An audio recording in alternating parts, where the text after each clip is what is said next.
mueve lo nuestro con bella intención. Canta la historia con ritmo y sazón. Brújula artística nace del corazón.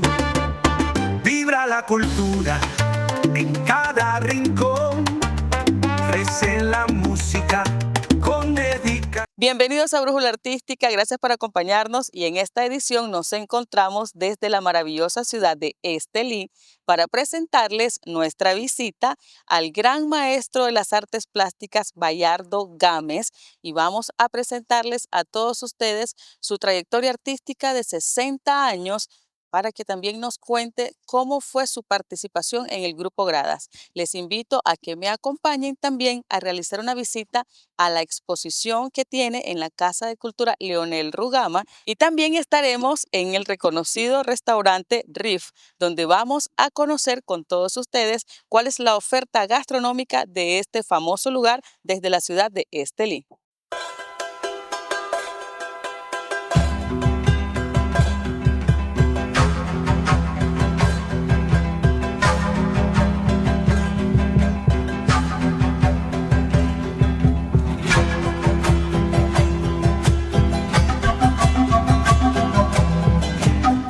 Ya nos encontramos desde la Casa de Cultura Leonel Rugama en Estelí para conversar con el gran maestro de las artes plásticas, antropólogo, arqueólogo, docente, investigador Bayardo Gámez, con quien vamos a hacer un recorrido por la exposición que tiene desde el 12 de junio en esta Casa de Cultura, una exposición que cuenta toda su trayectoria artística de más de 60 años. Acompáñenme.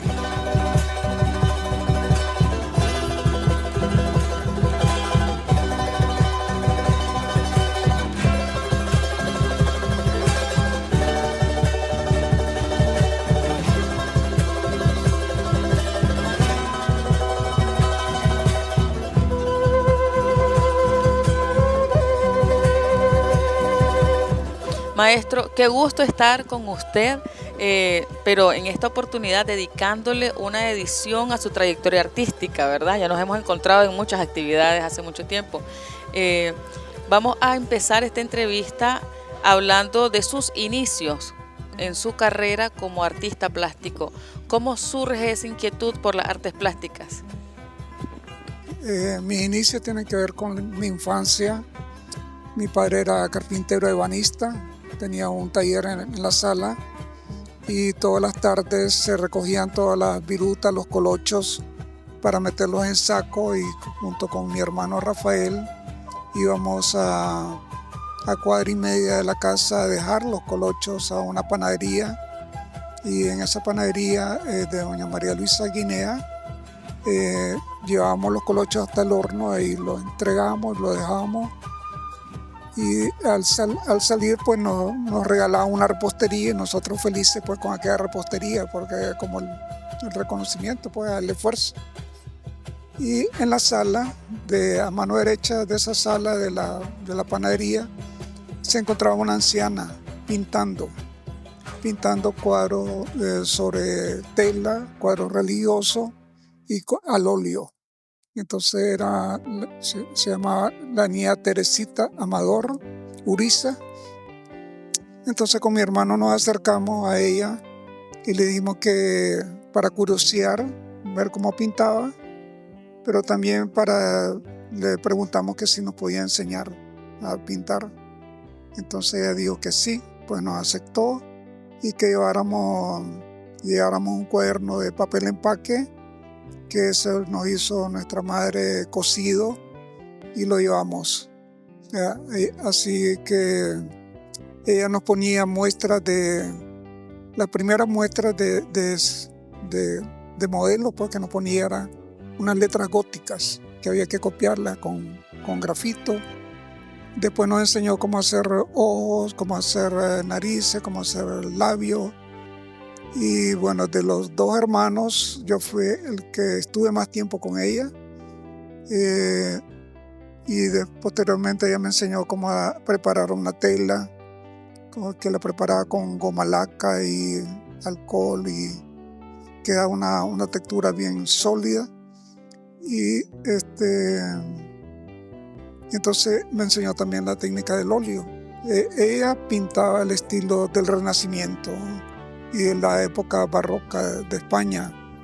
Y ella solo pintaba cuadros religiosos de, por ejemplo, Corazón de Jesús, la Dolorosa, unos retratos de sus padres de medio cuerpo. Y ahí fui aprendiendo parte de esa técnica del óleo. Después, posteriormente, ya cuando salí de allí, me propuse hacer una copia de la Mona Lisa, de Leonardo da Vinci. Y pues no quedó tan mal y me la compró un amigo que tenía una ferretería. Hizo su primera venta también. Sí, por Pepe Vilches o José Vilches, me compró el primer cuadro y después me compró otro y eso me fue estimulando a seguir pintando. Posteriormente, en 1965, se hace la primera escuela de Bellas Artes aquí en Estelí, que era el maestro Julio Gómez Mejía, por un anexo, una media obra que hizo el padre Francisco Luis Espinosa en el primer año de la formación del Instituto Nacional de Estelí. Varias técnicas generales. Sí, varias técnicas. ¿Qué siguió después de ser parte de esa escuelita en su trayectoria? Bueno, como en los años 60 y 66, aquí vino don Julián Guerrero y Lola Soriano, que andaban haciendo la monografía de Estelí. Y entonces pasaron por mi casa y vieron que yo tenía una exposición de mi trabajo ahí y les llamó la atención. Entonces hablaron con mi padre de que pues me miraban que yo tenía talento y le recomendaban que yo fuera a estudiar a la Escuela Nacional de Bellas Artes y que ellos me iban a apoyar para que consiguiera una beca. Y al final convencieron a mi padre y a mi mamá y entonces al año siguiente, en el 67, yo fui a estudiar al Ramírez Goyena, en tercer año de secundaria, y don Julián Guerrero pues lo visité en su liceo y fue bien amable, solidario conmigo, hasta el punto que se fue caminando desde el liceo hasta la Escuela Nacional de Bellas Artes para presentarme al director Rodrigo Peñalba, para recomendarme. Y entonces me dijo que Rodrigo Peñalba me dijo que bueno, que las becas ahí se ganaban, pues, pero que no iba a pagar nada pues, de matrícula ni nada. Entonces me aceptaron. Viví en el Hotel San Antonio. Ahí conocí a Carlos Alemán Ocampo, que estaba recién venido de México. Y Carlos Alemán fue el asistente de don Rodrigo Peñalba en ese año, en esos años superiores. ¿Podríamos decir que usted es uno de los discípulos de Rodrigo Peñalba? Sí, yo siempre me considero discípulo y él fue bien amable conmigo. Pero después yo me hice, bueno, como viví en el Hotel San Antonio, una vez llegan los del Grupo Praxis a buscar a Carlos Alemán Ocampo. Y entonces Carlos me llama, me dice, oye, Chele, vení, me dice, te voy a presentar a estos pintores. Y entonces me presentó a los del Grupo Praxis. Estaba Leonel Banega, Robert Pérez, So Albarro, y andaba un poeta en ese grupo que se llamaba Rigoberto Laínez, que era originario de Chinandega.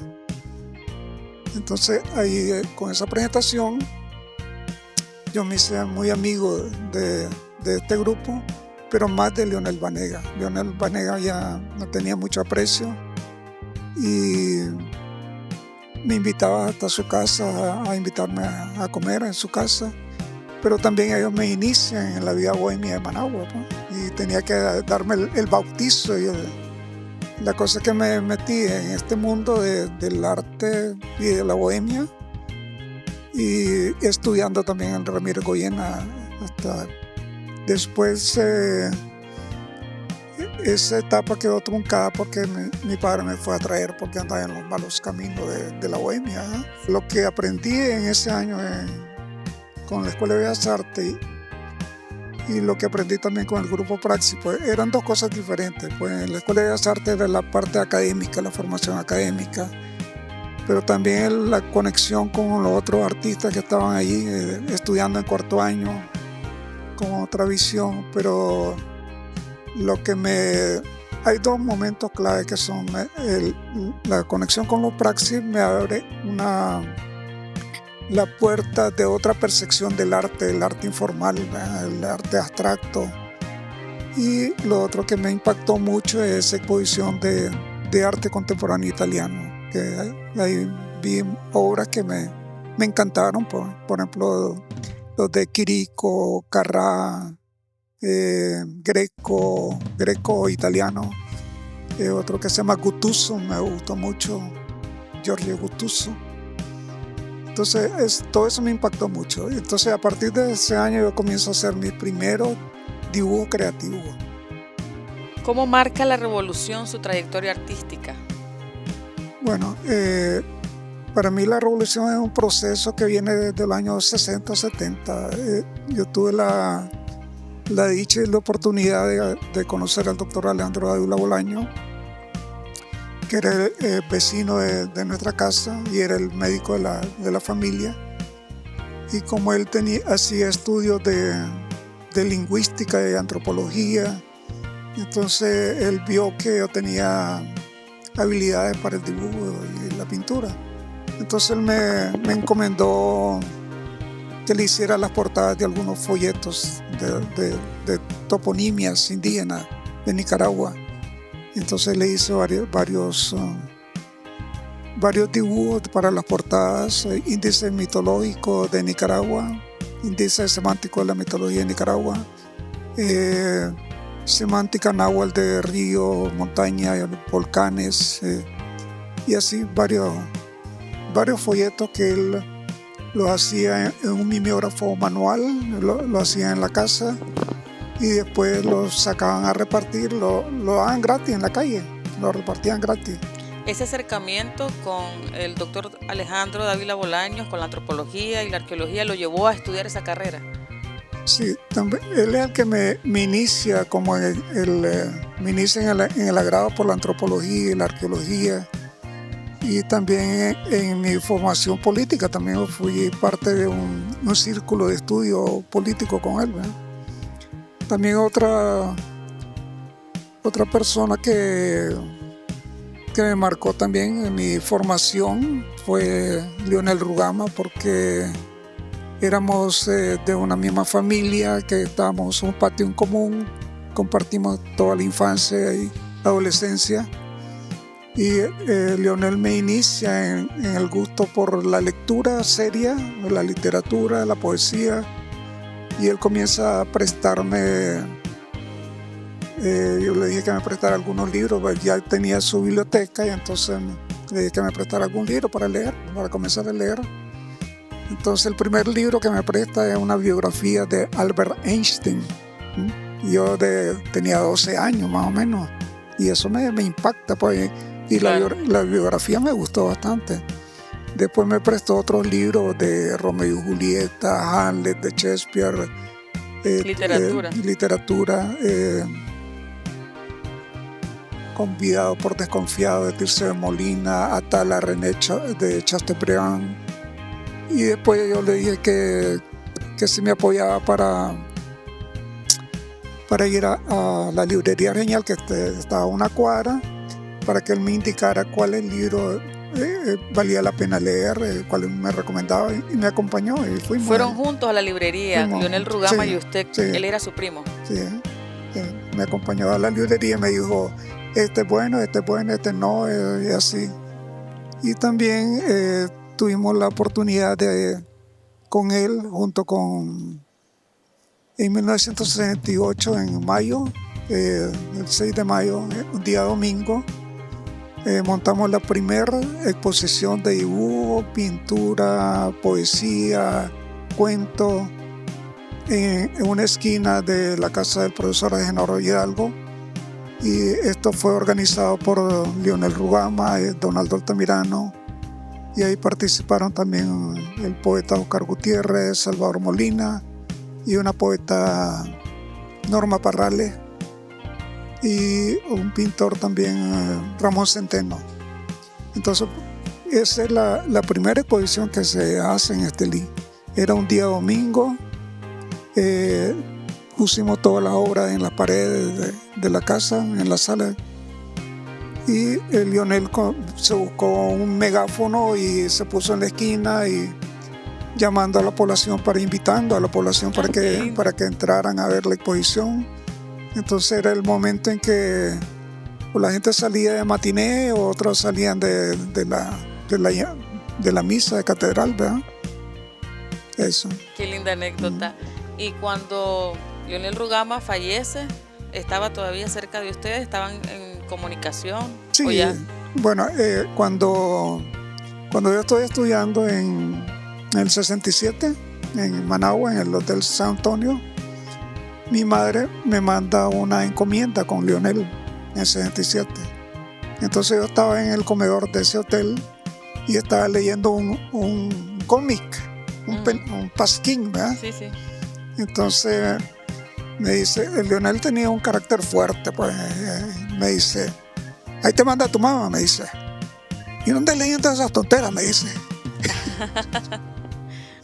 Y eso.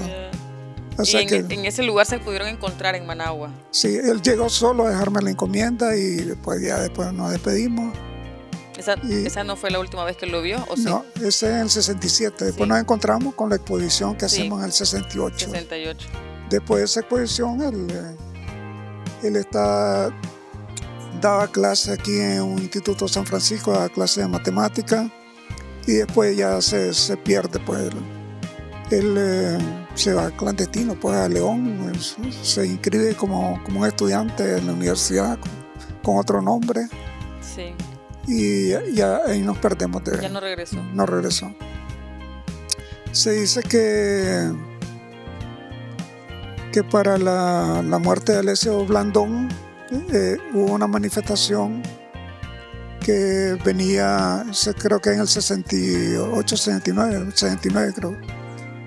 Entonces él venía en una manifestación con un entierro simbólico de Alessio Blandón para pedir el cuerpo, y él tomó la palabra en una de las esquinas arengando al público, pero en esa esquina llegó la guardia y hizo una masacre, mató a 2 personas, a un periodista que es René Barrante, y a un Manuel Herrera.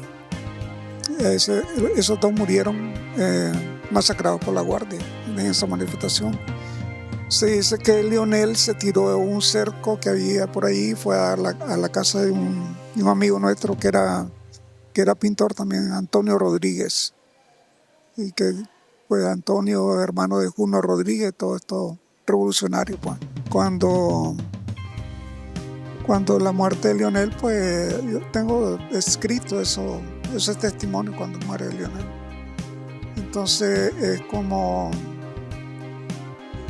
en la radio, aparece en la radio un anuncio en la radio, creo que al día siguiente del combate, y yo estoy en mi casa, dormía en una buhardilla, un tabaco, y escucho unos llantos y sollozos, alaridos, de su hermana, de la hermana de Lionel, cuando se da cuenta la noticia que ha muerto su hermano. Lo escucharon en la radio. Lo escucharon en la radio. Y entonces, después por medio de gestiones del papá de Lionel, Pastor, y la mamá, mi tía Candidita Rugama, hacen gestiones para ir a traer el cuerpo, y no lo querían entregar el cuerpo. Sí. Entonces yo fui con ellos, con esta familia. ¿Los acompañó? Los acompañé hasta Managua, pero íbamos en 2 vehículos diferentes. En un vehículo iban los padres y yo iba en otro vehículo atrás. La cosa es que ellos llegaron por medio de, parece que el diputado que estuvo aquí, el dueño de esta casa, René Molina, apoyó para que entregaran el cuerpo de Lionel. Y entonces la avenida fue de noche. Y entonces, pero ya en la noche en la casa de Leonel ya había un montón de gente esperando que se iba a ver vela. Ya la gente se había regado la Sí, noticia. la noticia. Pero ya en la entrada a la ciudad ya estaba la guardia esperando. Entonces dijeron que pasaran de paso directo al cementerio para enterrarlo. Entonces solo pasaron recogiendo a una tía, a la tía Celia, que es hermana de la madre de Leonel, y lo fueron a enterrar de noche, pues sin vela y sin nada. Qué triste. Ahora, como a los 3 días de eso, yo estoy en Managua y me encontré con el poeta Beltrán Morales, que éramos amigos, pues. Sí. Entonces Beltrán me dice que le van a hacer un homenaje a Leonel en la publicación del taller de una revista de los estudiantes de León, de la UNAM de León, y que si quiero participar, pues,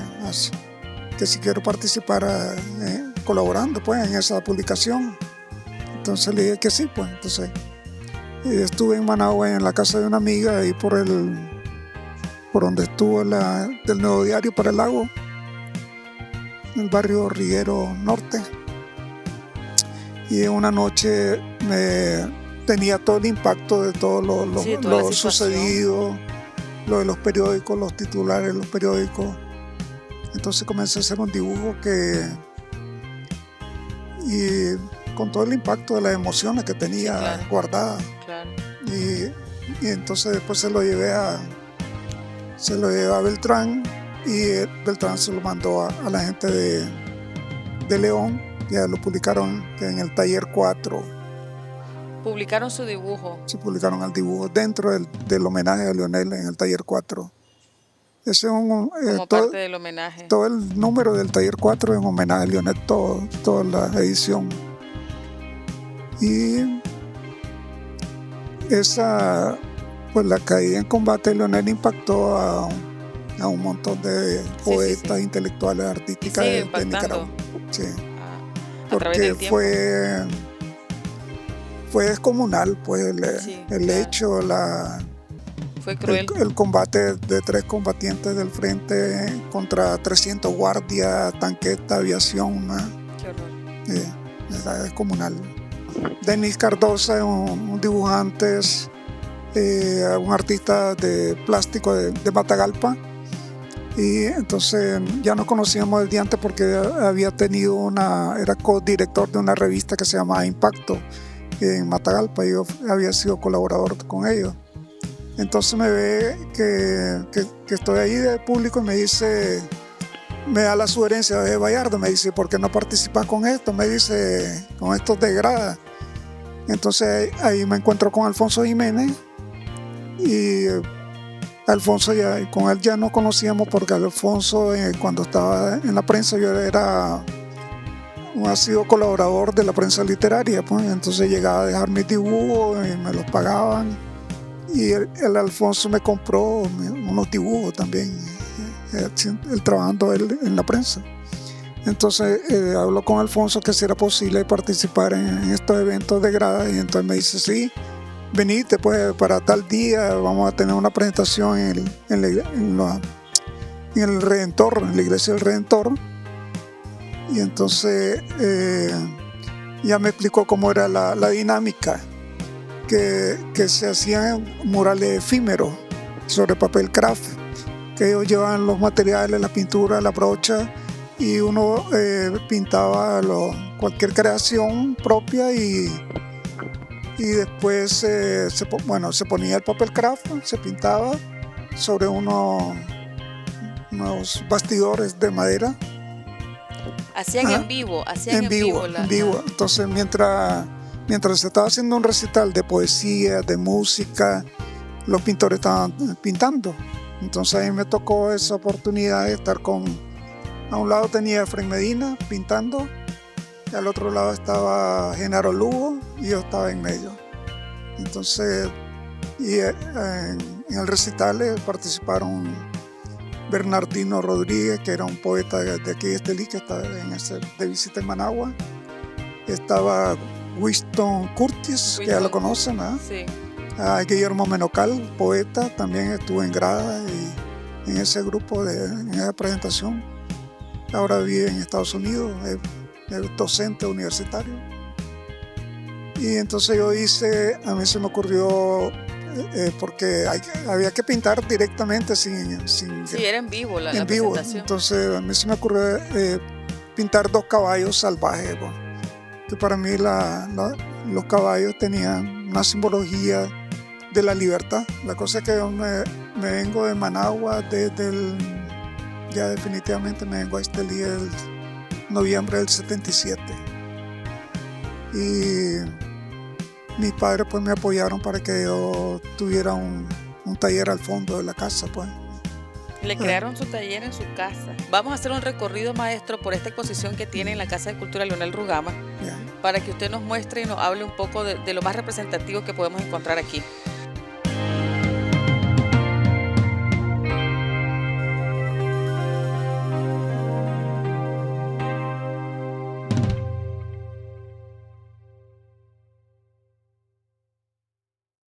Vamos a bailar, vivir y cantar. Brújula artística nos va a inspirar. Con melodías que van a viajar, alma y vida nos va a iluminar. Formamos un coro de 1000 colores. Brújula artística nos va a inspirar.